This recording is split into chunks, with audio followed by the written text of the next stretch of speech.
Hello! Bienvenue à Génération Startup, mon podcast sur l'entrepreneuriat qui est présenté comme chaque semaine par Milky & Co, ma compagnie de produits pour le corps qu'on voit juste ici si vous êtes sur YouTube.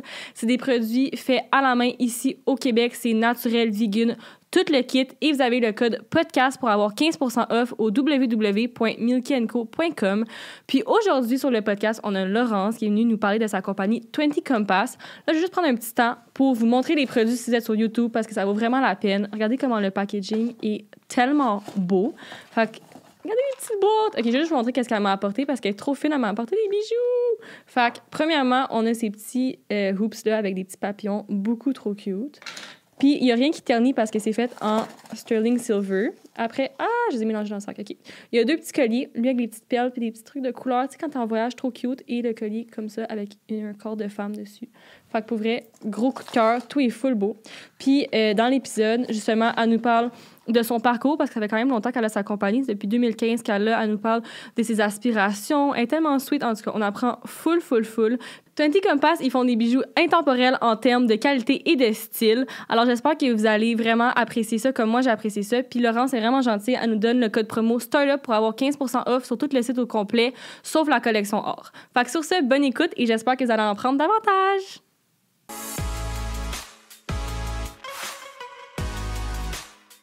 Bon, ben bonjour, bienvenue au podcast. Merci de me recevoir. Fait que pour commencer le podcast, est-ce que tu peux nous dire c'est qui Laurence puis c'est quoi 20 Compass? Oui, ben je m'appelle Laurence, je suis passionnée des bijoux depuis ma tendre enfance. Je trouve vraiment qu'un bijou, c'est ce qui fait toute la différence dans un outfit, c'est ce qui fait passer un outfit à un autre niveau. Mm-hmm. Mon style vestimentaire, il est vraiment simple, là, comme tu vois, ces t-shirts, jeans. Je m'habille vraiment simplement, puis souvent en couleur neutre, puis on me complimente quand même souvent sur mon style, puis c'est à cause de mes bijoux. C'est vraiment ça qui fait toute la différence, je trouve. Puis j'ai commencé à en faire quand j'étais très jeune, d'aussi longtemps que je me souvienne. J'en ai toujours fait. Je demandais tout le temps à ma mère de m'amener à la petite boutique de BI. Oh, cute. Je prenais des bijoux à ma grand-mère, puis des vieux bijoux comme j'ai défaisais, puis j'utilisais les pièces. Ça m'a toujours passionnée. Trop cute. Puis est-ce que tu peux nous expliquer un peu comme ton parcours, peut-être comme de vie un peu scolaire, comment c'était ta vie avant de commencer ta compagnie? Ouais, ben en fait, j'ai étudié en droit. OK. Il y a beaucoup de monde qui viennent au podcast qui ont étudié en droit. Pour c'est vrai? fou, ouais, vraiment. Ouais, je suis surprise. Ben oui, j'ai étudié en droit, puis c'est ça, je revenais de voyage à Bali. J'avais comme la tête pleine d'idées. Là. Je vais toujours me souvenir de ce moment-là. Là. J'étais dans mon lit sur le décalage horaire, puis les yeux grands ouverts, puis chercher une manière de canaliser toute la créativité que j'avais en moi. Puis je me suis dit, je vais lancer ma marque. J'aime ça, les bijoux. J'en fais depuis toujours. J'en faisais par passion, pour le fun. Puis mes amis m'en demandaient. Puis je me suis dit, je pourrais en vendre. Fait que là, comment ça a fonctionné comme... Est-ce que tu peux nous expliquer un peu comment ça a vraiment fonctionné concrètement? Comme, est-ce que c'est toi qui faisais les bijoux au début? Comment tu l'as créé, la compagnie? Ouais, c'était moi qui faisais les bijoux au début. Je faisais tout. Mm-hmm. Donc, quand j'ai pris la décision de me lancer, j'avais déjà le matériel de base, mais là, je suis comme allée... Mon but, c'était pas de faire ça de manière artisanale, tu sais, one of a kind. Je voulais vraiment faire des designs qui allaient perdurer. Mais perdurer dans le temps, c'est un grand mot pour l'époque, là, mais je voulais vraiment faire un design avec plusieurs exemplaires. Fait que j'allais dans mes petits magasins de billes. Puis dans le temps, c'était tout ça, les compagnies de bijoux. Hein, c'était, tu sais, on se croisait au magasin. Puis, pour vrai? Oui! Puis le fait que les bijoux n'étaient pas originaux, tu sais, on achetait des trucs puis on les faisait avec, ça faisait que tout se ressemblait. Ouais. En tout cas, oui, c'était moi qui faisais tout... À la base, j'ai fait mon site moi-même là, avec un petit modèle gratuit que j'ai trouvé en ligne. Cool. Puis pourquoi tu as décidé d'appeler ça 20 Compass? OK. Ça, c'est... Oh boy! Ouais. OK. C'est ça. J'avais 22 ans quand j'ai lancé la compagnie. OK. Toi, c'était en quelle année, est-ce que tu l'as commencé? C'était en 2015. OK, quand même. Ouais. OK, vas-y. Fait que, j'avais 22 ans. 20, c'était pour la vingtaine. OK. La jeunesse, les possibilités infinies qu'on associe avec cette tranche d'âge. Puis Compass, c'était pas... Ça veut dire boussole. Fait que c'était pour les voyages parce que, je m'inspirais de mes voyages pour mes créations. J'ai même eu une phase où j'appelais chaque bijou le nom d'un endroit où je suis allée. OK. Ça donne une idée du vibe. Mais ouais, ça sonne bien. Fait que c'est resté. Puis je le changerais pas, même si j'ai 29 ans. Puis bientôt, je serai plus dans le 20. Parfait. Puis, est-ce que je sais qu'au début, c'est plus toi qui les faisais. Puis là, je sais qu'ils sont encore faits ici, si je me trompe pas, à Montréal. Est-ce que tu peux nous expliquer un peu comment ça fonctionne maintenant, les bijoux, comment ils sont faits? Oui. Dans le fond, les colliers et bracelets, tout est designé à Montréal. Ouais. On crée nos bijoux de A à Z. On crée le bijou, le pendentif. Ça fait un résultat vraiment unique. Les bracelets colliers sont faits à Montréal à notre atelier. Mm-hmm. Puis sinon, les bagues boucles d'oreilles, c'est designé ici et c'est fait ailleurs, en toute transparence. C'est fait en Chine. Mm-hmm. Moi, je suis vraiment allée avec l'expertise. Nos bijoux sont faits la plupart en acier inoxydable. Donc, c'est sûr qu'il n'y a pas beaucoup d'endroits dans le monde qui se spécialisent pour faire des bijoux comme on veut, c'est-à-dire assez minimaliste puis assez dans le détail en utilisant l'acier inoxydable. Donc, je suis vraiment allée avec l'endroit où il y a la plus grande expertise, puis c'est la Chine en ce moment. Si un jour ça change et c'est ailleurs, on suivra. Si un jour ça pourrait être fait au Québec, ça serait tant mieux. Mais pour le moment, on y va vraiment avec la qualité puis le savoir-faire. Puis c'est là-bas. Puis sinon, pour notre collection Compass Luxe en or, c'est fait en Italie, au Vietnam, en Corée du Sud et en Thaïlande. Encore une fois, on y va vraiment par expertise. Là. Il y en a qui sont plus spécialisés dans les pierres précieuses. On y va vraiment où la qualité est le meilleur pour chaque catégorie de bijoux. C'est l'important pour nous. Puis tu dis qu'elle avait comme une moitié faite en Chine puis le reste à ton atelier. Est-ce que niveau comme prix, c'est vrai que ça coûte vraiment plus cher de le faire ici? Est-ce que toi, tu trouves que c'est pas vrai ça puis ça coûte le même prix? Comment ça fonctionne un peu au niveau du prix? Comme? Je dirais pas que c'est tant plus cher. Ouais. C'est sûr que moi, je préfère quand c'est fait à notre atelier parce que le contrôle de qualité, tu sais, c'est nous qui le font. Mm-hmm. Puis ça permet de pouvoir regarder de plus près, je dirais, puis d'assurer une certaine constance. Mais au niveau du coût, oui, c'est cher. C'est sûr que ça doit être plus cher. Écoute, pour être honnête, j'ai pas vraiment de réponse à ta question parce que tout ce qu'on peut faire ici, on le fait ici. Fait que j'ai pas vraiment regardé une question de coût. Là. Puis quand tu veux faire des nouveaux bijoux, est-ce que tu fais vraiment qu'est-ce que toi t'aimes ou tu fais comme un peu une étude de marché? Comment ça fonctionne? C'est vraiment ce que j'aime. J'ai jamais fait d'études de marché. Moi, je fais toujours des trucs que j'aimerais porter. Puis la règle générale, là, quand on se demande est-ce qu'un bijou, on le met dans la collection ou pas, si, mettons, on reçoit un sample, c'est est-ce que moi, je le porterais? C'est vraiment comme ça qu'on voit si ça passe ou ça casse. Puis moi, je me demandais, c'est même pas sur ma petite liste de questions, mais c'est quoi le produit qui se vend le plus puis le produit qui se vend le moins? Ou genre peut-être les couleurs ou qu'est-ce que tu as réalisé qui se vendait le plus, qu'est-ce qui se vendait le moins? Ce qui se vend le plus, je te dirais, c'est les basics. Ouais. Des fois, là, tu sais, moi, je passais des heures et des heures pour créer un produit vraiment spécial là, qui sort du lot. Ouais. Puis là, dans la collection, le monde va prendre la petite bague toute simple. Oh non! Mais, c'est pas grave, là. Pour certains modèles qui sont un petit peu plus spéciaux, on dirait que ça prend un peu plus de temps aux gens à l'adopter. Puis, qu'est-ce qui se vend le moins? Je sais pas.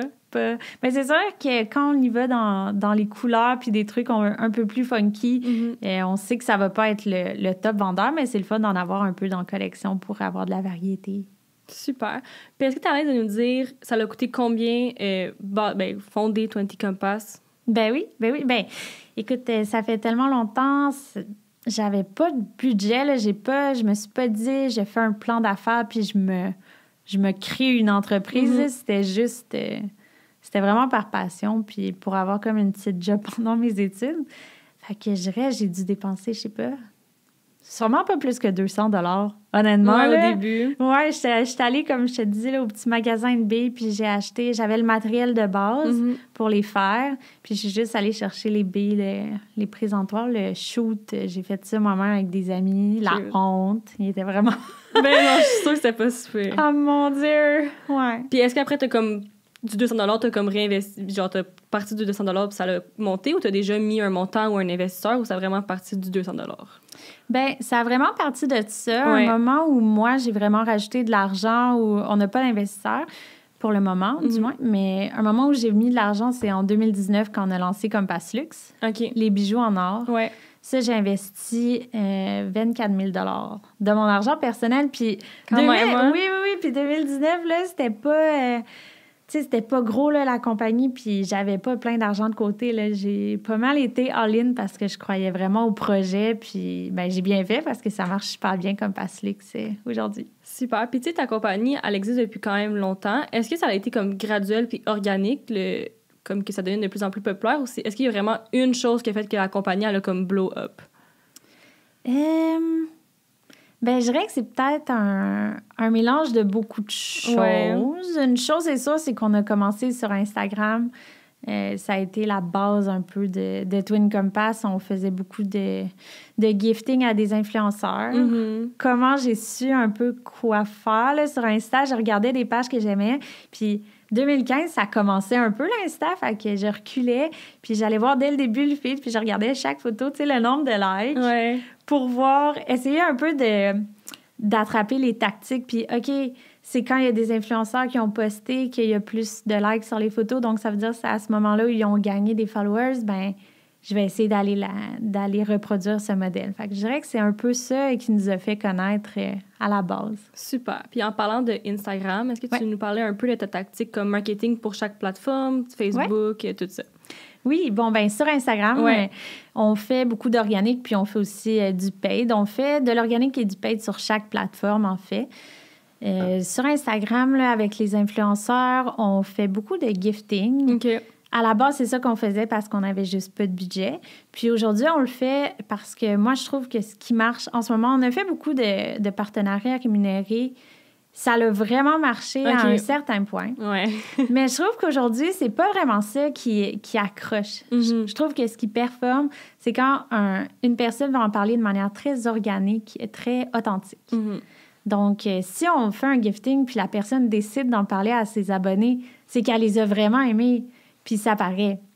Fait que dans le fond, vous envoyez le produit puis vous êtes à l'influenceur de vraiment, si tu l'aimes, t'en parles, si tu l'aimes pas, t'en parles pas. Comme il y a pas de rien de relié. Ils sont pas obligés, comme c'est ça? Ben en fait, on le précise même pas. Okay. On fait juste lui offrir puis la décision revient entre ses mains. OK, je comprends. C'est sûr qu'il y a des fois, on va en faire des partenariats rémunérés pour des trucs précis. Mm-hmm. Mais sinon, on essaie un peu de voir d'autres manières de remercier les influenceurs qui parlent de nos produits. Par exemple, avec des codes affiliates.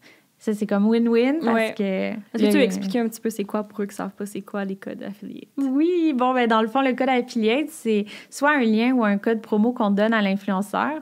L'influenceur reçoit un pourcentage sur ses ventes. La personne qui achète a un rabais. Puis, ben nous, ça nous fait une vente. Fait que tout le monde est content. C'est vraiment win-win comme ça. Puis, une autre manière qu'on peut remercier les influenceurs, c'est de parler de nous. On a un exemple récemment avec Sarah Maud Beauchesne. Mm-hmm. Elle apporte nos bijoux depuis super longtemps.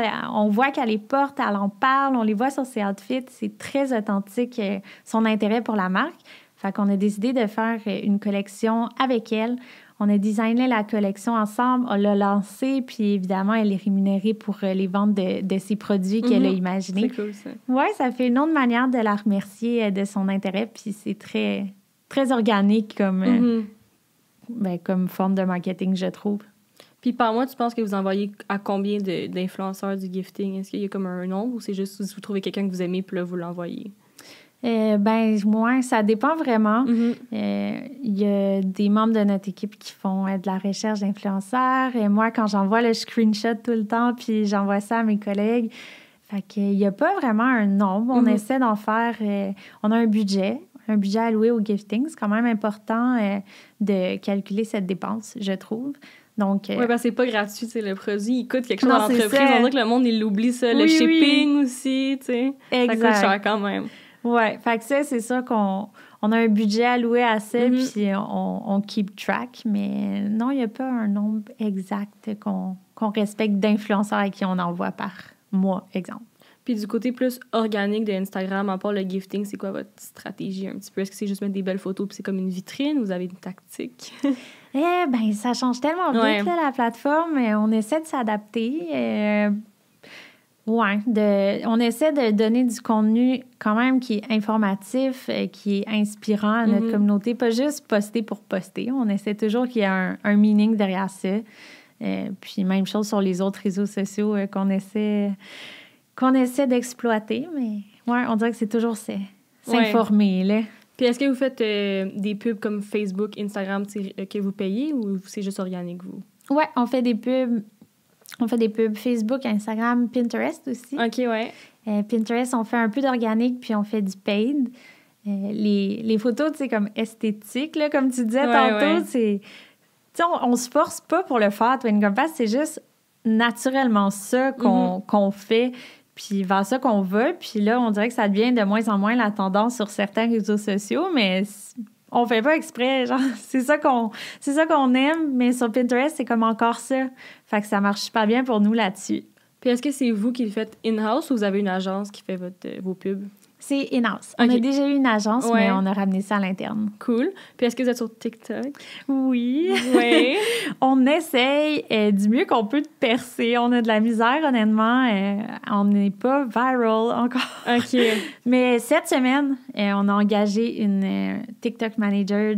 Elle commence la semaine prochaine, donc cool. Qui sait? Peut-être... qu'on va réussir à exploiter cette plateforme-là. On est quand même arrivé tard là, au début. Moi, je croyais pas à ça. Ah non. Mais... C'est tellement, genre, ça a tellement une bonne conversion, là, c'est fou. Ben ouais, je le sais, mais je l'ai comme compris trop tard. Ben non, il est jamais trop tard. Cool. Puis, est-ce que vous faites des newsletters? Tu sais, des choses qu'on le voit moins comme en tant que consommateur, mais est-ce que tu fais des newsletters? Parce que moi, je trouve ça tellement important, les newsletters. Certainement. Oui. On a une 60 000 abonnés à peu près à notre infolette. C'est énorme! Ben, ça fait depuis 2015 qu'on bâtit cette liste-là. Ouais. Ben, nous, c'est une des plateformes marketing sur lesquelles on a le meilleur taux de conversion. Ça marche tellement bien. En plus, ça coûte tellement moins cher. Tu payes pour l'application, j'imagine, à chaque mois, mais après, c'est gratuit les envoyer. Comme... Ouais, mais là, on se force beaucoup pour envoyer du contenu de qualité parce qu'on veut d'avoir quelqu'un qui s'y abonne ou qui est abonné, c'est tellement précieux. On veut la garder dans notre liste. Ouais. On veut qu'elle clique. C'est important qu'elle clique pour ouvrir les mails, sinon ça va s'en aller dans le dossier de spam. Ouais. Fait que c'est un gros travail de ma directrice marketing de toujours... Elle est abonnée, on s'abonne à toutes les infolettes, on regarde ce qui est cool. Ah oui, hein? Moi, j'aime tellement ça, regarder ça. Puis c'est ça, c'est de donner le contenu... Un contenu de qualité qui va faire en sorte que les gens vont aimer ça, être abonnés, puis rester abonnés. Puis est-ce que vous faites aussi textos? Moi, je le fais pas, mais non. Pas encore, mais on veut l'essayer. Puis là, j'ai vu que vous avez sponsor aussi un peu à OD. Est-ce que tu veux nous parler de cette expérience-là? Comment ça a fonctionné? Ben oui. Ben dans le fond, c'est notre première année en tant que commanditaire officiel d'Occupation Double. On s'était essayé pour l'année dernière, donc pour Occupation Double... dans l'Ouest. Ouais. C'est ça. Fait qu'on avait contacté les responsables des partenariats. OK, c'est vous qui les avez contactés? Okay. Oui, exact. Puis on a demandé... On se doutait que ça allait être très cher. Puis on avait un montant en tête. Mais là, on a appris que l'investissement minimal était vraiment plus élevé que ce qu'on pensait. Fait que pour cette année-là, ben on était quand même dernière minute. On a passé notre tour. Puis, ben pour cette année, ça nous a donné comme une bonne année à s'y préparer, mettre ça dans notre budget, puis, ben savoir que c'était ça qu'il fallait qu'on donne au minimum. Donc, ouais, ça va super bien. On a eu notre intégration, la première. Une intégration, c'est quand on voit le bijou à la télé avec le nom de la marque. Là c'était pour le deuxième tapis rouge. Là, les filles ont choisi leur bijou. C'était un moment comme clé dans la saison pour nous. Puis ça a super bien marché. On a eu plein de visites sur le site. Ça a donné une belle lancée dans les ventes aussi. Puis pour les gens qui sont allés puis qui n'ont pas acheté, ben on est vraiment content qu'ils aient visité le site parce que Black Friday s'en vient. Ouais, on va aller les retarget avec des publicités. Puis c'est une clientèle très qualifiée parce que s'ils les ont vus puis ont aimé ça au point d'aller voir notre site, ben c'est sûr que on a des chances de convertir avec eux puis ils ont un intérêt marqué là, pour notre marque. Donc, c'est très précieux. Puis est-ce que c'est vous qui choisissez est-ce que c'est vous qui leur avez dit on aimerait ça au deuxième tapis rouge ou c'est vraiment OD qui décide complètement c'est quoi la pub entre parenthèses? Bien, c'est sûr qu'on peut donner des idées. Ouais. Moi, j'avais donné une idée d'au défi. C'était vraiment cool, mon idée. Puis, ben, ils ont full aimé ça, mais finalement, la prod n'a pas retenu mon idée. OK. Mais ouais, c'est ça. C'est plus eux qui choisissent. Comme. C'est plus eux qui choisissent, mais t'as quand même ton mot à dire. Là, si j'avais vraiment pas aimé l'idée, on est partenaire là, avec eux, donc j'aurais pu dire non, j'aime pas ça. Mais je trouve que c'était quand même un moment que les téléspectateurs avaient hâte, puis on portait attention. Là. Moi, perso, c'est sûr, j'allais regarder ça. Fait que je me dis que je suis pas la seule. Non, moi aussi, je l'ai vu. J'étais genre, ouh, j'ai spoté, mais trop cool. Puis maintenant, t'es rendu combien dans la compagnie? Il y a combien d'employés? Comment ça fonctionne d'être boss un peu? On est au siège social, on est une 15aine. Ouais, quand même. Ça comprend plusieurs types de postes. Ça comprend les tâches administratives, le marketing, les expéditions, l'inventaire, puis la prod aussi. Les filles qui font les bijoux, c'est au siège social. Sinon, on a la boutique au Carrefour Laval. Ça, ils sont 5 employés, puis on en cherche d'autres. Si jamais, là, je peux me permettre d'utiliser vas-y. Plateforme, là, hit me up. Envoyez-moi un DM. Good. L'eau Bédard. On cherche des employés. Puis c'est quoi le premier poste que tu as employé quelqu'un? Ouh! C'est une bonne question. Rappelles-tu? Ben oui. Le premier poste, c'était pour faire des bijoux avec moi. OK. Fait qu'on faisait les petits bracelets à billes, là. Au début, c'était ça, Twin Compass. Fait que ça a été le premier poste que j'ai engagé. Puis sinon, le premier poste qui serait plus un vrai poste, là, autre que prod, c'était au... Excuse-moi, j'essaie de réfléchir. C'était comme un poste qui faisait un peu de tout. Il y avait des courriels, il y avait des expéditions, puis il y avait juste m'aider en général. Je sais même pas si ce poste-là avait un nom, là, mais c'était comme juste mon bras droit en général. Puis maintenant, c'est quoi tes tâches, vu que tu as quand même une plus grosse équipe? C'est quoi que tu aimes faire, que tu fais au quotidien? Ce que j'aime le plus, c'est la création. Ouais. Fait que autant au stade de créer le produit, créer la collection, la direction artistique pour les photoshoots, la mise en marché de ça. Je travaille fort avec l'équipe marketing aussi. J'aime beaucoup m'impliquer là-dedans. Tout ce qui est stratégie, réseaux sociaux. Sinon, c'est sûr que j'ai pas le choix de toucher un peu à la comptabilité puis les chiffres, même si ça, c'est vraiment pas ça que j'aime le plus. Ouais. Puis, c'est tellement varié. Super. Vraiment de tout. Cool. Puis là, moi, je me demandais, c'est quoi que t'aimes le plus, comme personnellement, d'être entrepreneuse? C'est sûr que d'être mon propre boss. Ouais. Je me verrais pas dans ma vie travailler pour quelqu'un depuis que j'y ai goûté à l'entrepreneuriat. J'aime ça avoir une liberté créative. De ne pas avoir de contraintes. C'est pour ça aussi que je suis un peu fermée à l'idée d'avoir des investisseurs qui auraient potentiellement leur mot à dire ou qui donneraient des objectifs externes ou financiers, puis que je devrais prendre des décisions en fonction de ça et non en fonction de moi, qu'est-ce que ma vision puis ma création. J'aime ça faire mon horaire, j'aime ça être libre, là, dans le fond. Être entrepreneur, c'est être libre. Ça a beaucoup de stress associé à ça, mais ça a tellement des beaux côtés que je me plains pas. Super. Puis quand tu as des questions comme tu n'as vraiment pas de réponse, c'est où que tu t'informes? Est-ce que c'est comme des livres, des podcasts? Est-ce que c'est quelqu'un que tu appelles? C'est quoi que tu fais quand tu es vraiment bloqué? J'écoute énormément de podcasts. Ah, pour vrai? Tout le temps. Okay. J'écoute tout le temps des podcasts. Je lis plein de livres sur l'entrepreneuriat. Puis sinon, je suis dans un accélérateur business. Ah, cool. Ouais, par M-Mode. Donc, ça, c'est sûr que ça permet de parler à d'autres entrepreneurs. Puis sinon, j'ai un mentor, c'est M. Bédos, le PDG de Burks. Cool. Donc, c'est sûr Comment tu as trouvé ce mentor? C'est à travers M-Mode. C'est eux qui nous ont comme matchés. OK, cool. Puis c'est tellement enrichissant, les discussions qu'on a avec lui. Puis, tu sais, il peut avoir l'air, d'une personne...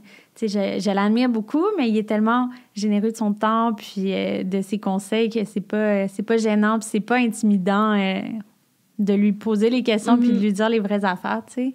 Est-ce que toi, tu serais ouverte à être mentor de quelqu'un un jour? Certainement. C'est sûr, ça me ferait plaisir de redonner un peu de mes connaissances.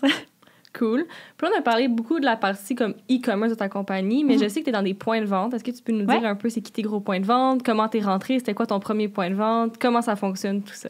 Mon premier point de vente, c'était le Café Saint-Lô à Boucherville. OK, cool. Je sais pas c'est quoi, mais cool. C'est un petit café. Puis comment ça s'est passé? C'est que, moi, j'aimais vraiment ça, y aller faire mes d'œuvres. Puis à un moment donné, j'étais là, puis je travaillais sur mon ordi. Puis j'ai juste parlé à la propriétaire, puis j'ai dit... J'aime full ton café, j'aimerais ça vendre mes bijoux, là. Puis elle a dit, OK. Cute. Ça a commencé vraiment simple de même. Puis sinon, t'as demandé mes plus gros Les plus gros, ça serait les Simons. On est dans tous les Simons au Canada. Puis on est sur Indigo en ligne. Ouais, j'ai vu ça, j'étais genre, wow. Ouais. Puis comment ça a fonctionné? Comment t'es rentrée là? Pour Simons, ça fait quand même plusieurs années. On l'a été un tout petit peu. Je pense que ça faisait 1 an à peu près que j'avais lancé la compagnie, que je leur ai écrit. Puis, tu sais, tous Google, tous trouvent, là, comment je les ai contactés.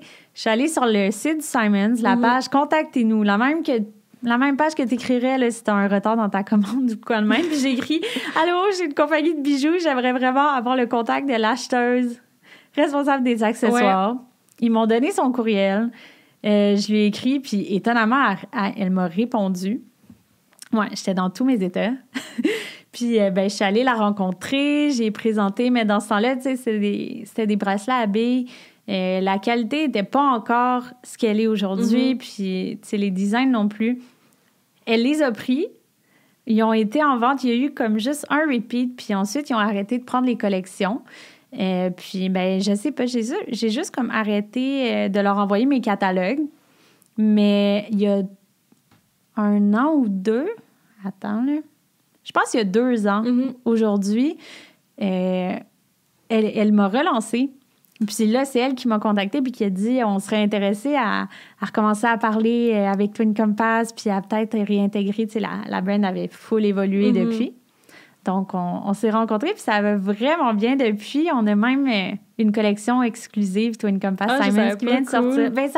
Ça l'a sorti genre cette semaine. OK, ouais. Nice. Ils l'ont même pas encore annoncé. Là, mais c'est en magasin. Super. Ouais. Puis, t'es dans combien de points de vente? Est-ce que c'est juste ces 2 gros points de vente-là ou t'as des petits points de vente aussi à travers le Québec? Ouais, on est dans une 50aine de points de vente à travers le Canada. Puis, est-ce que est-ce que c'est plus en ligne que les ventes se font ou c'est plus dans les points de vente, tu penses, que les gens vont acheter? Par rapport à notre chiffre d'affaires? Ouais, genre en tout, est-ce que c'est comme 50-50 ou c'est vraiment majoritairement plus en ligne puis un petit peu moins dans les points de vente? C'est majoritairement en ligne. OK. Ouais, vraiment. Puis Indigo, est-ce que tu veux nous expliquer comment ça va fonctionner? Ça, c'est juste en ligne, c'est ça? Ouais. OK, comment ça fonctionne, ça, juste en ligne? Est-ce que c'est vous qui faites les commandes ou c'est eux qui font les commandes? C'est nous. Fait que c'est c'est vous. C'est un marketplace. C'est comme Amazon, dans le fond. Je pense que oui, mais je sais que Simons aussi ont ça, un marketplace. Nous, on est vraiment dans le... ils les achètent puis ils les revendent, puis tu sais, nous, on les envoie. Mais Indigo, c'est sur leur marketplace. C'est intégré avec notre Shopify. Donc, quand il y a une commande qui est passée sur leur site, nous, on la voit, puis on les processe différemment de nos commandes en ligne normale. Donc, c'est comme ça que ça fonctionne. C'est pas la même chose. Cool. Puis, est-ce que tu veux nous parler un petit peu plus de ton point de vente à toi qui est à Laval? Oui. Tu l'as ouvert quand? Comment ça fonctionne? Ouais, on a ouvert le 1er juin cette année. À la base, c'était un pop-up. OK. On voulait juste voir est-ce que ça va marcher. Puis ça nous enlevait un stress aussi d'avoir un bail de quelques mois. C'était un pop-up de combien de temps? C'était 3 mois. OK. À la base. Mais on l'a renouvelé. On est maintenant annuel. Puis on est des vrais locataires maintenant. Puis comment qu'on l'a ouvert? On voulait vraiment un magasin physique, en plus de notre showroom, parce qu'il est ouvert au public à Montréal, mais il est dans l'ouest de l'île. Fait que pour les gens qui sont comme l'ouest de l'île ou Rive-Sud, c'est proche, mais pour les gens plus nord, Rive-Nord, est, c'est plus loin. À la base, on voulait ouvrir une boutique dans le Myland. On a vraiment cherché, puis on n'a pas trouvé. C'était pas facile. Puis Cadillac Fairview, qui sont les propriétaires de plein de centres commerciaux, nous ont écrit. OK, c'est eux qui vous ont écrit? Oui, c'est ça. C'est cool. Ouais, on l'aurait jamais considéré, mais on était tellement à bout de nos recherches pour le Myland que leur courriel est arrivé, puis c'était comme un... C'est un signe, ouais, c'est ça. On a dit, OK, là, logiquement, où est-ce qu'on voudrait ouvrir? Ça serait Laval. C'est là qu'on a de la demande, puis c'est logique. Avec la situation de notre showroom. Donc, on est allé visiter, puis sérieux, le petit local était tellement cute. On l'a vu, tu sais, il y avait notre nom dessus, là, c'était fait pour nous. Puis est-ce que tu aimerais ça en ouvrir d'autres ou tu penses que ça va être le seul? On aimerait ça en ouvrir d'autres. Ouais. Notre but, c'est pas d'en ouvrir comme plein, surtout pas plein en même temps. C'est sûr qu'on aimerait en ouvrir au moins un autre dans un futur plus rapproché. Mais ça va pas devenir notre modèle d'affaires d'avoir plein de magasins. Là. Cool. Je sais que vous êtes quand même bien établi au Québec, au Canada aussi, mais est-ce que vous shippez worldwide? Est-ce que vous êtes dans d'autres pays, les États-Unis? Je sais pas. Ouais, ben on ship presque partout. On Ouais. ship pas partout, mais on livre aux États-Unis, on livre à plusieurs endroits en Europe. On se concentre pas sur ces marchés-là encore, OK. surtout pas hors du continent. OK.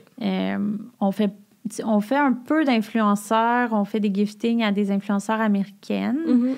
mais à part ça, on fait aucun effort pour développer ces marchés-là pour le moment. Il y en a des commandes, mais c'est organique. Là. Cool. Puis, je sais qu'il y a quand même beaucoup de compagnies de bijoux. Comment tu penses que tu différencies tes compétiteurs? Ben, à la base, au début, Twin Compass s'est différencié avec notre collection en acier inoxydable. Mhm. On a été une des premières compagnies canadiennes à C'est vrai utiliser qu'avant, il n'y en avait ça. pas beaucoup. Mais là, on dirait que c'est que tout le monde a ça. Là, mais c'est vrai qu'au début, il y avait presque personne. Mais oui, continue, excuse-moi. Ben ouais, mais non, c'est correct. Fait que ça a été vraiment au début, là, mais qu'est-ce qui nous permet de nous démarquer encore aujourd'hui? C'est nos designs, là, le fait qu'on design les bijoux de A à Z, le produit, le pendentif, chaque détail est pensé, puis ça fait qu'ils sont uniques, ça fait qu'ils sont reconnaissables parmi un lot. Puis notre clientèle recherche la petite signature Twin Compass-là, la petite touche qui fait qu'on est unique. Puis, est-ce que tu as l'air de nous dire, tu penses, c'est qui ton plus grand compétiteur? C'est pas juste être québécois, ça peut juste être à travers le monde. Ben oui, ben c'est sûr que mes jurys sont pas mal... Ah, c'est vrai? C'est un peu le même verre. Ouais, ils ont des bijoux en or, là, surtout avec notre collection Compass Luxe. Là, c'est pas mal notre compétiteur numéro 1. Puis les gens nous le disent souvent, tu sais, qui achètent aussi chez mes jurys. Là, OK. autant que nous, mais ils sont contents d'avoir une alternative québécoise. Puis ils sont contents aussi de pouvoir venir les voir au Québec, les bijoux en vrai, dans nos magasins, dans nos détaillants. Cool. Puis tantôt, tu as mentionné qu'à Laval, ça se posait être un pop-up. Mais est-ce que vous en faites souvent des pop-up ou des salons, des choses comme ça, ou vous restez plus en ligne? On va au Festival Mode et Design. Ouais. Est-ce que c'est le seul? Ben ouais, on en a fait OK. d'autres. Faire un pop-up, tu sais, on essaie de se centraliser à ceux qui marchent bien puis ceux qui sont un bon fit pour la compagnie. Donc, pour le moment, c'est le seul qu'on fait. Mais on est ouvert à en faire d'autres. Good. Puis pour aller d'un côté plus personnel, est-ce que tu es à l'aise de nous dire ton plus gros fail dans la compagnie? Ben, je dirais pas qu'on a des fails. Ouais. Honnêtement, quand il y a des trucs qui se passent pas comme je l'aurais prévu ou que je l'aurais voulu, je vois plus ça comme une leçon puis une opportunité d'apprendre. Je pense vraiment que la vie fait bien les choses puis que l'univers envoie des messages clairs puis qu'il faut prendre le temps de les écouter puis apprendre de ça. Là, si tu fais la même erreur 2 fois, par contre, là, c'est un fail. Mais si tu apprends puis tu t'en sers pour grandir, je vois pas ça comme une défaite. Mm-hmm. Si je peux te dire un challenge auquel on fait face en ce moment, là, c'est vraiment la pénurie de main-d'œuvre. Ouais, hein? Ouais, j'allais dire tantôt, on cherche au Carrefour, mais c'est pas facile de trouver des employés en ce moment. C'est vraiment notre plus gros défi. Puis d'un côté plus personnel, exemple, ça serait quoi ton plus gros défi, toi, en tant qu'entrepreneur dans ta compagnie? Ben, je dirais d'apprendre à gérer mon stress. OK. Honnêtement, ça serait comme le conseil numéro 1 que je donnerais à tous les entrepreneurs, d'apprendre à gérer son stress parce que on dirait qu'on se dit, au début, c'est plus stressant parce que tu commences, mais non, là, plus la business grossit, plus les enjeux sont grands, puis, tu sais, c'est des plus gros montants d'argent qui sont en jeu, puis des trucs comme ça. Fait que d'apprendre à gérer mon stress quand il y a des bad luck ou des imprévus, je dirais que c'est mon plus gros défi. Puis je travaille quand même fort là-dessus. Là, je pense que je m'améliore. Good. Puis pour aller de l'autre côté de la médaille, ça serait quoi ton plus gros accomplissement avec la compagnie? Mon plus gros accomplissement? Ben, je dirais que quand j'arrive au bureau le matin, puis je vois, tu sais, le bureau qui est le bureau de mes rêves, que j'ai longtemps mis dans mon vision board, puis dans mes Pinterest boards, je suis quand même fière, puis de voir toute l'équipe qui est au travail, c'est très gratifiant de voir que des gens ont choisi Twin Compass pour travailler, pour faire grandir mon bébé, puis qui est rendu comme un peu leur bébé à eux aussi. Là. C'est un sentiment assez le fun. Cool. Puis sinon, ben, je dirais que de voir des gens porter mes créations dans la rue, je m'y habitue pas. Souvent? Ben oui, puis honnêtement, je m'y habitue pas. C'est tellement exceptionnel comme feeling. Puis c'est le fun de les voir à la télé, c'est le fun de les voir dans des magazines, mais de voir les clients qui les portent, il n'y a rien qui se compare à ça. Un bijou, c'est tellement personnel, c'est proche de la peau. C'est pas un choix que tu fais sans réfléchir, là, de mettre un bijou puis de voir qu'ils ont choisi Twin Compass pour les accompagner dans leur journée. Moi, c'est indescriptible. Indescriptible. Ça serait quoi ton plus grand rêve avec ton entreprise? Mon plus grand rêve, ça serait que Twin Compass devienne la marque de référence en bijoux dans notre catégorie, là, qui serait un peu le bijou de fantaisie haut de gamme au Canada. C'est sûr que je veux que la marque perdure dans le temps. C'est pas mon intention de le vendre dans quelques années puis faire une passe de cash, là. C'est vraiment pas ça mon but avec la compagnie, là. C'est de la faire grandir puis qu'elle devienne... peut-être un jour une compagnie familiale, que ça devienne mon legacy. Tu sais, je dis ça, puis j'ai même pas d'enfant. Mon chum va écouter l'épisode, puis il va être genre... Mais non, mais tu sais, ça, là, je veux que ça perdure dans le temps. Là. Cool. Puis, tu penses que si, mettons, t'avais pas eu 20 Compass, ça aurait été quoi ton travail en ce moment? Là, je serais sûrement avocate parce que Est-ce que tu l'as fini? OK, Non. Tu l'as arrêté pour ça. Oui, exact. OK, cool. Mais je pense que je serais avocate, mais je sais pas, j'ai l'impression peut-être j'aurais sûrement eu l'appel de l'entrepreneuriat, peut-être j'aurais mon cabinet, je sais pas. Ou sinon, je me serais peut-être juste lancée dans une autre brand, dans la mode. Ça m'a toujours passionnée. Puis, est-ce que tu as eu d'autres jobs avant ta compagnie? J'ai eu des jobs étudiantes, mais j'ai jamais eu une vraie job. J'ai déjà travaillé dans une boutique de bijoux, d'ailleurs. OK. Aux promenades, puis la compagnie, elle n'existe plus aujourd'hui. Mais en tout cas, je sais pas si je peux la nommer. Mais sûrement, je sais pas. Pour toi. Je sais pas, là, mais c'était comme une madame qui avait la compagnie. J'ai compris. En tout cas, ouais, c'est ça. J'ai travaillé là, puis sinon, mon emploi, mettons, qui m'a le plus marqué, j'ai travaillé chez Lululemon. OK. La culture d'entreprise est incomparable là-bas. C'est tellement fou. Quand j'ai commencé à travailler là, c'était comme rien que je connais. C'est tellement intéressant. Le bien-être de l'employé est tellement au cœur de la compagnie. Ça, je m'inspire de ce que j'ai appris chez Loulou. J'ai travaillé 1 an, là, mais ce que j'ai appris dans cette année-là, j'essaie de m'en inspirer en tant qu'entrepreneur aujourd'hui. C'était vraiment marquant. Fait qu'est-ce que tu instaures dans ta compagnie pour justement comme motiver tes employés? Est-ce que tu as comme des petits trucs pour... Parce que je sais que les gens qui viennent souvent au podcast, ils trouvent ça vraiment difficile à être boss. Ouais. Fait que c'est quoi, toi, tes trucs pour vraiment faire sentir tes employés bien? Moi aussi, je dois t'avouer que je trouve ça difficile d'être boss. Ouais. Mais mes trucs, disons que je me considère comme étant quand même à l'écoute. Tout le monde a son mot à dire, puis je crois sincèrement que chaque personne joue un rôle tellement important dans une compagnie, là, que ce soit la personne qui emballe la commande, que ce soit la personne qui fait le bijou, la personne qui va avoir un rôle plus administratif. Je considère que vraiment tout le monde est essentiel, puis tout le monde est important, puis j'essaie de faire ressentir ça à mes employés.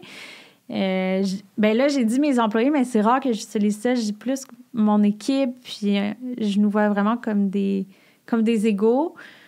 Qu'est-ce que plus concrètement, là, tu veux sûrement savoir? C'est pour toi. Je le sais pas, j'essaie de penser. Je le sais pas, tu sais, je suis vraiment à l'écoute, là. Je demande souvent qu'est-ce que vous aimeriez? Aimeriez-vous, je sais pas, des chaises plus confortables? Aimeriez-vous plus de sélection de snacks au bureau? Là, je le sais. Ouais. J'essaie toujours de m'améliorer là-dessus, là. Puis les gens, ils pensent que quand on est entrepreneur, souvent, on travaille pas beaucoup, puis c'est les employés qui travaillent pour nous. Mon Dieu. Est-ce que toi, tu travailles encore 24 heures sur 24 tout le temps, ou c'est moins pire maintenant? Oh mon Dieu, oui! Je travaille tout le temps, mais j'aime ça. Je vois pas ça comme du travail. Ça me dérange pas de le faire parce que j'aime vraiment ça. Je dis pas que des fois, je suis pas épuisée, là, mais oui, je travaille tout le temps. Puis non, je trouve pas du tout que je travaille moins maintenant. Là, je te dirais que c'est un mythe, là. Je connais aucun entrepreneur qui dit plus ça grossit, moins je travaille. Ouais. Non. Good. Puis là, les gens veulent savoir, qu'est-ce qu'on peut attendre de 2023? C'est quoi? Est-ce qu'on peut avoir un scoop sur une petite nouveauté? Qu'est-ce qui s'en vient? Oui, là, 2023, je peux même te dire un scoop pour 2022. Oh! Qui s'en vient vraiment bientôt. On a une collection qu'on a dessinée avec une autre personnalité québécoise qui sort bientôt dans le mois de novembre. Mhm. C'est avec Ludivine Redding. Ouh, cool! Ouais. Ah, j'avoue, ça fait vraiment son image. J'adore. Ben c'est ça, puis elle aussi, elle aime vraiment les bijoux, puis elle les porte depuis longtemps. Fait que c'est sûr que c'est par des personnalités comme ça qu'on se tourne pour faire des collections. Puis on en a déjà... on est en discussion avec 2 autres pour 2023, donc Cool. c'est en train de se concrétiser. Puis moi, je les admire beaucoup, je les adore, je suis super contente que ça s'en vienne. Là. Je peux pas t'en dire plus, mais... Non, je comprends. Puis comment ça fonctionne, ça, un peu plus concrètement, les genres de collabs avec les personnalités publiques? Est-ce que c'est comme un salaire qu'ils ont ou c'est comme un pourcentage par vente? Sans aller dans les détails, juste nous expliquer un peu comment ça fonctionne. Je pense que c'est différent pour chaque compagnie. Nous, on est pareil avec tout le monde avec qui on le fait puis avec qui on va le faire dans le futur. Du moins, c'est seulement par pourcentage de vente. La collection avec Sarah Maud se vend très bien. Je pense que c'est un modèle qui marche bien pour nous, du moins. Puis que tout le monde est gagnant là-dedans parce que l'influenceur, plus sa collection marche, plus elle reçoit un pourcentage élevé. Donc, c'est le fun. Puis pour nous aussi, plus il y a de ventes, plus on est content. Là. Cool. Puis est-ce que vous avez fait des collabs avec d'autres entreprises ou c'est juste des collabs avec des personnalités publiques? On a fait des concours avec d'autres entreprises, mais on n'a pas encore fait de collab avec des entreprises. OK. Est-ce que c'est dans vos plans ou pas du tout? On est ouvert. OK. Ouais. Si jamais vous écoutez le podcast. Ouais. Peut-être. Ouais, pourquoi pas? Cool. On est petits 15-20 minutes du podcast. C'est genre des petites questions en rafale. Ouais. Que ce soit moi ou les gens qui se demandaient. Parfait. Fait que ça, c'est les gens qui se demandaient, est-ce que tu as une stratégie pour le Black Friday? Comment tu vois le Black Friday? Parce que là, je pense que les entreprises stressent pour le Black Friday. Oh my God! Oui. On entend tellement d'affaires. Nous, il y en a qui... moi aussi, là, il me stresse, là, le monde à dire qu'ils vont commencer le Black Friday un mois d'avance. Là. Je sais, tout le monde... à chaque année, le e-com, c'est comme 10 jours d'avance, 15 jours d'avance, 20 jours d'avance. Je suis comme, Ah ouais, c'est stressant! Mais non, nous, on fera pas ça. Là. On va commencer comme quelques jours avant, comme d'habitude. Là. Puis d'habitude, on le commence genre le jeudi. Puis ça va être encore ça. Nous, on fait toujours une promotion par palier parce que c'est ce qui marche le plus. Puis les gens s'attendent à ça de Twin Compass. Buy more, save more. Je pense que les gens, ils préparent leur panier un bout de temps d'avance, puis ceux qui nous suivent depuis longtemps savent que c'est ça qu'on va faire. Donc, on change pas une formule gagnante, puis on reste avec ce modèle-là. Puis est-ce que pour vous, le Black Friday, ça représente vraiment la plus grosse période de vente dans votre année ou pas? Oui. Oui? Vraiment. OK. Fait que tu peux pas manquer le Black Friday. Non. OK. C'est notre plus grosse journée de l'année à chaque année, puis... on se fixe toujours des gros objectifs, puis on arrive tout le temps à les atteindre. Là. Ça marche vraiment, puis je pense que c'est une opportunité pour que les marques peuvent pas manquer. Là. Les gens magasinent pour leurs cadeaux de Noël, puis moi, je trouve ça important d'avoir une bonne stratégie pour le Black Friday puis d'être prêt. Puis est-ce que tu as un conseil pour une entreprise que c'est leur première année, leur premier Black Friday, pour bien réussir? Oui, c'est ça, d'être prêt, de penser à ta stratégie d'avance, de t'assurer d'avoir les stocks pour pouvoir répondre à la demande, de te fixer un budget marketing aussi, parce que si tu fais des ads, c'est facile de virer fou, là, puis de tout le temps augmenter le budget si tu regardes ça, mais de te fixer un budget, que ça soit réaliste avec les stocks que tu as, puis de te lancer des objectifs clairs. Puis un autre conseil venant de moi, de te débarrasser de tout ton stock qui vendait pas bien. Tu sais, comme souvent les gens qui sont en mode, là, te débarrasser de toutes tes collections. Good. Ah, OK. Elle revient tout le temps. Le monde veut le savoir. Le monde aime ça, les affaires négatives, je pense. Ton pire service à la clientèle. Genre ta pire expérience de service à la clientèle, si t'en as un. Ou une, excuse. Aïe, aïe. Attends, j'essaie de penser. Tu peux y penser. Ça peut être par email, comme... quelqu'un qui ment. Je sais pas, ça revient tout le temps. Un moment donné, on a... Oh my God! Un moment donné, on a une cliente... J'aime tellement pas parler des trucs négatifs, mais genre, ça, c'est vraiment chiant. On avait une cliente qui... On a reconnu le nom à force de toujours avoir des messages, mais on s'est rendu compte qu'on se faisait arnaquer par quelqu'un. Puis ça fait une couple d'années, mais ça m'a marqué. Ouais. La cliente, elle disait, j'ai pas reçu mon colis, il fallait y renvoyer. Là, après, on y renvoyait, elle l'avait toujours pas reçu. Puis nous, on veut offrir la meilleure expérience client possible. Fait que si quelqu'un nous dit qu'ils n'ont pas reçu son colis, même si le tracking dit que ça a été livré, on la croit, là, c'est notre cliente, on veut qu'elle ait une bonne expérience avec nous, fait qu'on le renvoie. Puis là, ça faisait une couple de fois. Là, elle utilisait des courriels différents. Mettons, elle allait utiliser son courriel d'école, son courriel perso, un autre courriel. Puis c'était tout le temps la Avec son même. vrai nom, en plus? Ben oui! Là, à un moment donné, là, on a allumé, on a cherché dans Shopify, on a vu qu'elle s'était créé plein de comptes. Là, on lui a dit... là, genre, je sais pas c'était quoi son problème, là. Elle disait, mettons, que son bijou avait brisé. On demandait une photo, puis elle disait, ben, vu qu'il est brisé, je l'ai jeté, là. Je sais pas trop. OK, ouais. C'était juste pas vrai. Puis, à un moment donné, on a juste été honnête avec elle, puis on a dit, tu sais, là, on a remarqué avec ton oncle que ça fait plusieurs fois, tu sais, que t'as des problèmes avec nos bijoux. Genre, on est une petite entreprise, tu sais. On trouve ça un peu dommage. Puis, elle a juste arrêté de nous répondre, puis elle a plus jamais fait ça. Bon, ça se finit bien au moins, mais... Ça se finit bien, mais kilo. sérieux. Une petite entreprise québécoise, ça se fait pas à personne, là, mais ça, Ouais, c'est non, ça bas, se fait là. Ouais. Puis là, pour être plus positive, c'est quoi ta meilleure expérience avec un client? Est-ce que tu as déjà eu comme une interaction, quelque chose qui t'a marqué avec un client ou une cliente? J'essaie de penser... Ou comme quelqu'un qui a commandé comme 15 fois, ben plus que ça, mais... Ben c'est sûr qu'on a des clientes qui reviennent tout le temps, puis tu sais, on le voit, le nombre de commandes. Fait que c'est sûr que quand quelqu'un passe une commande puis on voit que ça fait plusieurs fois qu'il achète chez nous, c'est le fun. Et je viens d'avoir quelque chose en tête. Il y a une dentiste qui achète souvent qui achète des très grosses commandes. Puis nous, dans le fond, on était allés, on l'a vu sur Insta, puis on a vu qu'elle avait une clinique dentaire. Fait qu'à un moment donné, je pense qu'elle nous avait posé une question, puis on a découvert qu'elle achète pour des cadeaux d'employés à tous ses employés de sa clinique dentaire. Cute. Oui, puis elle achète pas mal tout le temps au Black Friday pour les cadeaux de Noël. En tout cas, c'est vraiment touchant, là, parce que ça fait plein d'années qu'elle fait ça. Puis là, ma question, là, je viens d'y penser sur le fly. Comment tu fais justement pour fidéliser ta clientèle, pour être sûr qu'ils reviennent? Est-ce que tu as comme un programme de récompense? C'est quoi les actions que tu fais pour vraiment démontrer à ta clientèle que tu es là pour eux? Comme?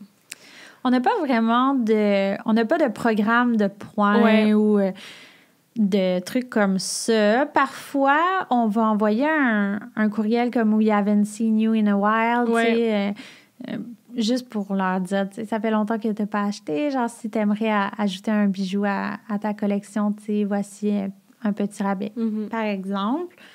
Mais sinon, c'est juste d'offrir un service à la clientèle top, puis pour que la personne revienne, puis se sente écoutée chez nous et un bon service.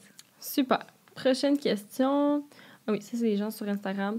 Ils se demandaient, OK, c'est un peu technique quand même, là. Quand, exemple, les gens achètent, on va dire Simons, puis ils ont un problème avec le bijou, ou sont pas contents, est-ce que c'est avec vous qui vont gérer le problème ou c'est avec Simons? Comment ça fonctionne? OK. Ouais, c'est vraiment technique comme question. C'est niché. Ben, habituellement, ils vont fonctionner avec Simons. Ouais. C'est sûr que s'ils nous écrivent à nous, ben, on va les aider dans la mesure du possible. Mais d'habitude, c'est avec le détaillant parce que chaque détaillant a une politique de retour différente. Puis, tu sais, nous, on les laisse gérer ça. Puis nous, si un de nos détaillants a un bris ou un retour ou un defect, ben c'est sûr qu'on va lui échanger. On va trouver une solution, mais habituellement, c'est avec le détaillant. C'est sûr que si il y a un gros problème avec un bijou, puis c'est à nous que la personne écrit, on va pas lui dire, ben arrange-toi, là. Mais habituellement, c'est avec l'endroit où tu as acheté que tu fais le suivi. Puis pour aller dans le même thème, si, exemple, Simon décide de faire qu'aujourd'hui, il y a 20% off sur tous les bijoux 20 Compass, est-ce que ça va vous affecter, vous, ou c'est vraiment juste eux qui décident de faire le rabais, puis c'est eux qui décident ça? Je sais pas si c'est clair, là. Ouais, je comprends ta question. Ben, Simons n'a jamais fait ça. OK, jamais honnêtement, il y aurait le droit. Il y aurait le droit de faire ce qu'ils veulent. Les petites boutiques les petites boutiques indépendantes, ben des fois, ils font des rabais, c'est certain, des petites ventes, puis on ne s'oppose pas à ce qu'ils mettent nos bijoux en rabais, tu sais. Quand c'est un détaillant, ben c'est un pourcentage, là, tu sais, il achète un pourcentage de vente, fait que c'est sûr qu'ils vont pas le mettre à 50 tu sais, on sait que ça n'arrivera pas, mais non, on laisse les détaillants faire ce qu'ils veulent, puis ils sont tous très raisonnables, on a toutes des bonnes relations avec eux. Cool. Prochaine question. OK, c'est quoi ton plus grand conseil pour quelqu'un qui voudrait justement se partir une compagnie de bijoux comme toi? Bien, c'est sûr que mon conseil d'apprendre à gérer son stress. Oui. Ben, j'essaierais tout d'abord de réfléchir à la raison pour laquelle est-ce que tu veux te lancer en affaires. Tu sais, je pense que se lancer en affaires, c'est tellement d'efforts. Il faut vraiment de la persévérance, du travail acharné. Il faut que tu crois en ton produit. Il faut que tu sois passionné. Moi, je suis vraiment quelqu'un qui a lancé une entreprise par passion. Puis moi, c'est ça que j'aime voir chez les entrepreneurs. Ben merci.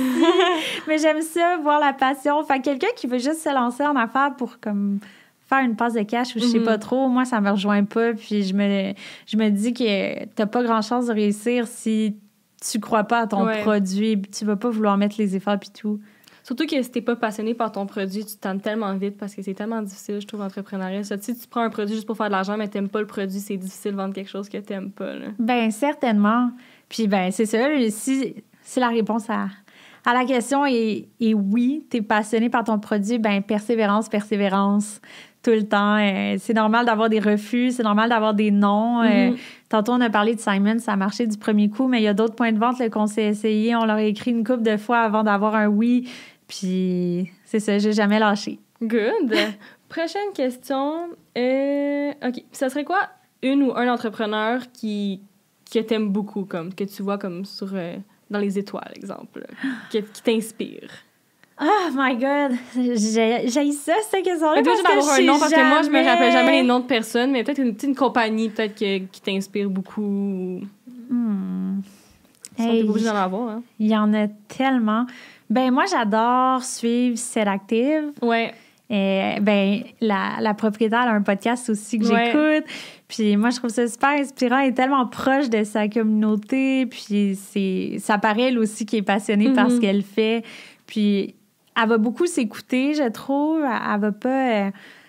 tu sais, j'entends souvent qu'ils se font reprocher de trop faire de sneak peek parce que là, après, ils se font copier. Mais tu sais, elle s'écoute, est authentique, puis elle aime ça, partager ses produits à sa communauté, puis elle le fait. Puis moi aussi, je suis un peu de même.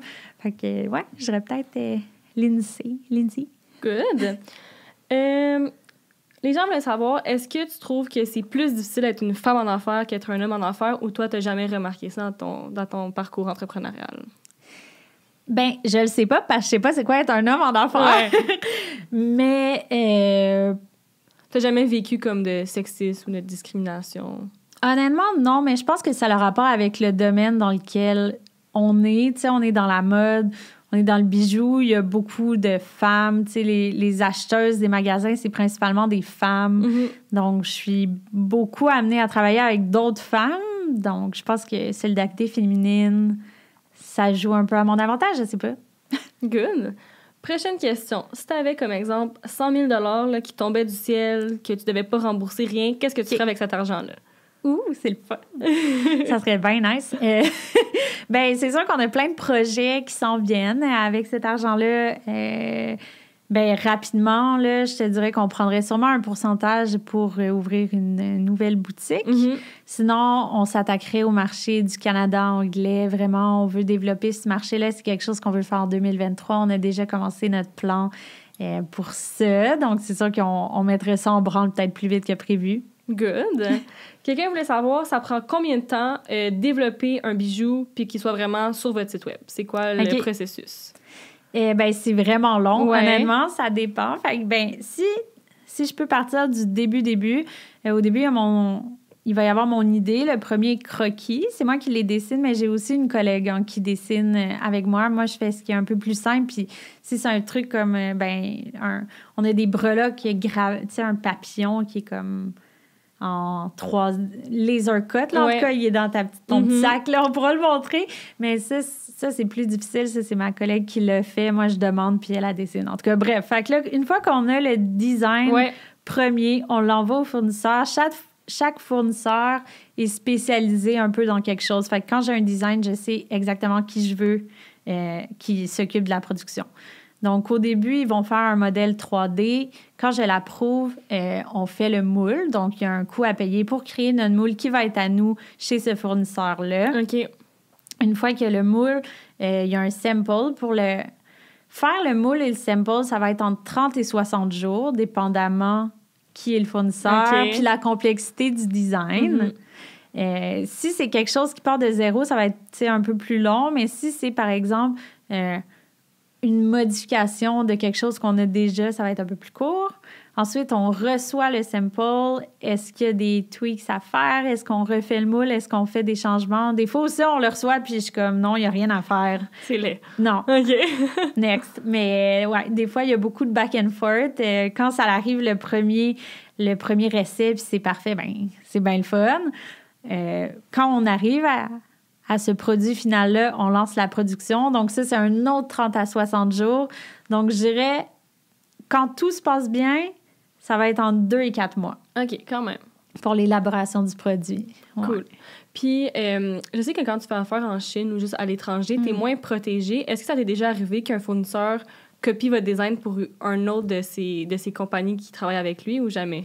Bien, nous, ça nous est jamais arrivé. Okay. Par contre, on s'est souvent fait copier. OK. Puis, je me suis déjà fait envoyer, là, crois-le ou non, des photos de, genre, AliExpress, de des fournisseurs qui vont mettre des photos de nous, de notre site. Ouais, mais genre, ça arrive tout le temps. Ça n'a pas de bon sens, là, nos mannequins puis tout. Ouais.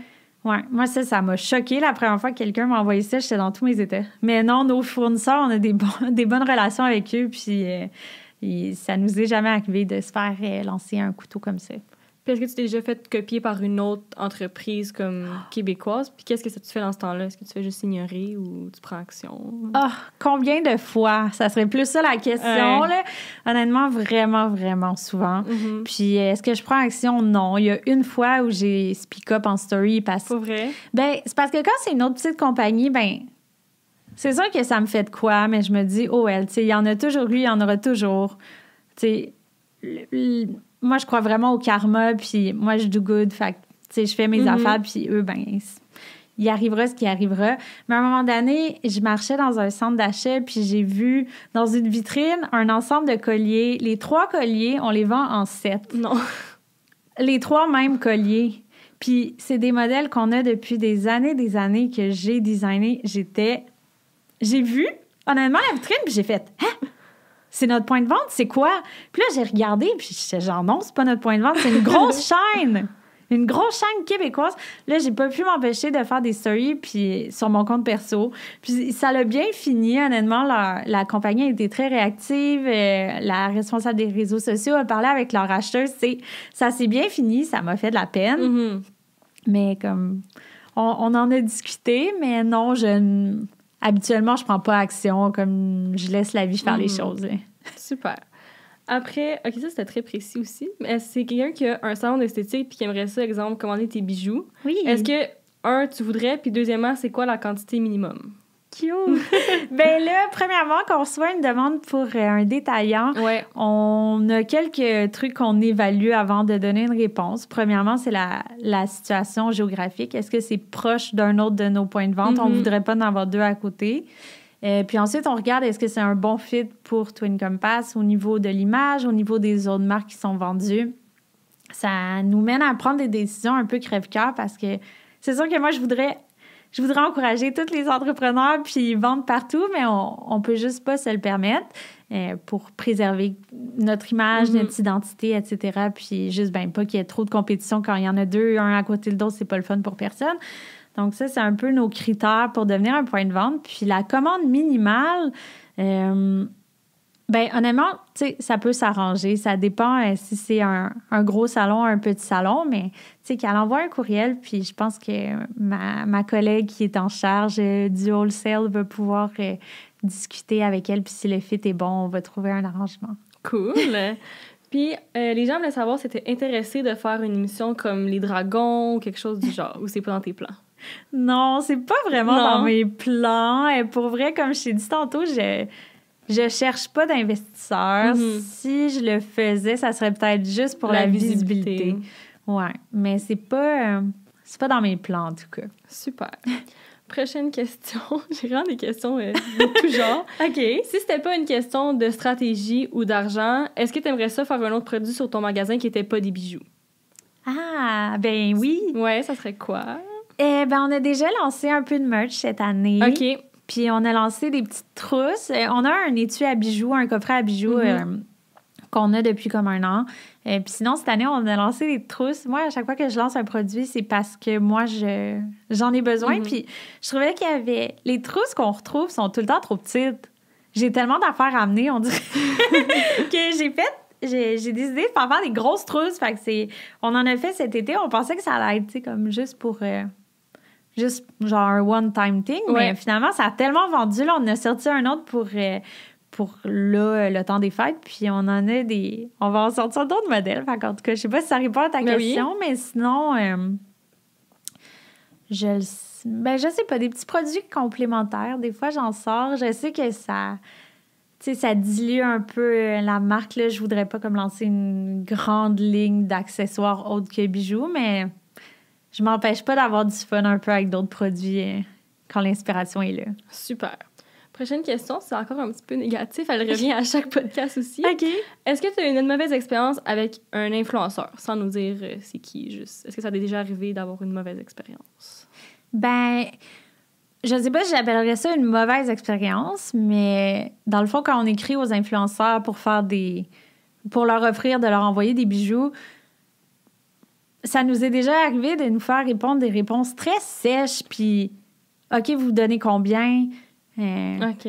Là, c'est parce que, wow, là, si la compagnie t'intéresse pas puis nos produits t'intéressent pas au point que tu ne voudrais même pas en avoir en ta possession sans être payé, ben c'est que c'est pas un fit, là. Si t'en parles, si éventuellement cette personne-là faisait un partenariat rémunéré, ça serait pas authentique. Si elle a pas voulu les porter ou les recevoir sans être payée pour le faire, fait moi, je dirais que ça, c'est pas le fun à se faire répondre comme ça, puis surtout dans les débuts, c'est pas le fun pour l'orgueil, là, mais je crois que ça fait juste nous aider à voir avec qui on est un fit pour faire des partenariats, puis avec qui on l'est pas, là. Je sais pas si ça répond un peu à ta question. Vraiment. Mais... Super. Je l'ai un peu posé celle-là, mais quand même. Les gens voulaient savoir, c'est quoi ton produit qui a été le pire fail? Genre que ça l'a pas du tout fonctionné, s'il y en a un en particulier. Que genre, tu pensais que ça allait être full populaire, puis finalement, t'as eu 4 ventes. Ah! Hey, je le sais pas! Non. Ben, mettons, dans les débuts, j'ai voulu, ma collègue qui faisait des bijoux avec moi, elle s'est comme lancée dans la couture, puis elle a commencé à faire des kimonos, puis moi, j'étais genre, ah, wow, c'est trop beau! Moi, j'en veux un pour moi. Genre, let's go, on en vend sur Twin Compass, puis on a vendu une coupe, mais... Quelques-uns. OK. Mais ça doit faire 5 ans de ça ou plus. Ça doit faire 6 ans. Je pense que c'est dans la première année. En tout cas. Une dernière question. C'est quoi... Le monde aime ça dire fail, mais c'est quoi ton pire fail financier? Comme, est-ce qu'il y a c'est quoi ton plus gros fail avec l'argent dans la compagnie qui s'est déjà passé? Je sais pas si c'est clair, là. C'était ça la question. Oui, c'est clair, mais... Sans dire des chiffres. Là, juste... Non, je sais bien. En as-tu un? Je le sais pas. C'est sûr qu'on a déjà eu... je sais pas. On a déjà eu, des produits qu'on a fait développer, puis finalement, c'était pas ça. C'était pas ça que je voulais. Ça coûte combien de faire un sample, si t'es à l'aise de nous le dire? Ça va toujours dépendre du matériel, du moule. Ça peut être aux alentours de... Je dirais aux alentours de 100 $. OK, c'est pas environ, si non? Mais ouais, des fois, un fail. Mettons, à un moment donné, j'avais fait faire... J'étais tellement sûre de mon design, puis j'étais tellement pressée que j'ai même pas demandé le sample, puis j'ai pris la production dès le début, puis là, on a reçu la batch, puis j'étais genre... Non. On les a au bureau, là, ça traîne là. Je sais pas ce qu'on va faire avec. Non! J'allais certainement pas vendre quelque chose... j'allais pas vendre quelque chose qui est pas... La règle d'or, là, c'est est-ce que je le porterais? Puis là, j'étais comme... Ah, c'est pas beau, mais on dirait que c'est pas si pire. Puis là, ma collègue était genre, tu porterais jamais ça. Puis j'étais comme, OK, non, t'as raison, laisse faire. Pour finir le podcast, dernière question. C'est quoi qui t'inspire à faire tes collections ou en général dans ta compagnie? L'inspiration vient vraiment à tout moment. Ouais. Tu serais surprise de savoir à quel point et à quel nombre de bijoux j'ai dessiné sur l'application Snapchat avec mon doigt. Sur Snapchat? Oui, parce que... Genre, si je suis à une place que j'ai pas un crayon puis un papier, puis l'inspiration me vient, je le fais, là. Mettons, en voyage. Ouais. Moi, je crée quand je suis dans un bon état d'esprit, là. les artistes tourmentés là, qui sont créatifs en dépression, là, c'est pas moi. Là. Moi, il faut que je sois dans un bon mood, dans un bon état d'esprit pour stimuler ma créativité. Donc, souvent, ça va se passer en voyage, ça va se passer quand je suis détendue. Donc, ouais, je fais la première esquisse, là, pas le produit final avec mon doigt. Là. Je suis pas si bonne que ça sur Snapchat, là. Mais ouais, disons qu'il y a ça. Puis sinon, pour créer en général, je vais regarder beaucoup. J'aime vraiment les bijoux vintage.